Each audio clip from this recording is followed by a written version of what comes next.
sakit at kondisyon na maaaring magamot ng malunggay. Isa. Sinok. Ang sinok na ay maaaring maibsan sa tulong pag-inom sa pinaglagaan ng dahon ng malunggay. Dalawa. Pagpapasuso ng gatas. Nakatutulong naman ang pag-inom sa pinaglagaan ng murang dahon ng malunggay sa pagpapalakas ng gatas ng nagpapasusong ina. Tatlo. Hirap sa pagdumi. Ang hirap sa pagdumi o pagtitibi ay matutulungan ng pagkain sa bunga at mga dahon ng malunggay. Apat. Sugat. Ang malalalang sugat na matagal maghilam ay maaaring hugasan ng gamit ang pinaglagaan ng ugat ng malunggay.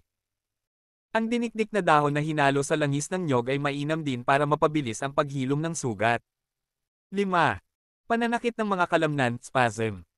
Matutulungan ng pag-inom sa pinaglagaan ng mga ugat ng malunggay ang mga nananakit na kalamnan dahil pasma. 6. Sore throat. Mabisa naman para sa sore throat ang pagmumumog sa pinaglagaan ng ugat.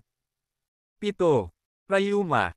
Ang kondisyon naman ng rayuma ay maaring maibsan sa tulong ng pag-inom sa pinaglagaan ng mga buto ng malunggay o kaya ay pinaglagaan ng dahon ng malunggay. 8. Alta presyon. Ginagamit din na pampababa sa presyon ng dugo ang pagkain sa buto ng malunggay. 9. Hika. Maaari ding makatulong sa kondisyon ng hika ang pag-inom sa gatas na hilawan ng katas ng ugat ng malunggay. 10. Bulate sa sikmura. Ginagamit din na pamperges sa mga bulate sa tiyan at bituka ang mga buto ng malunggay.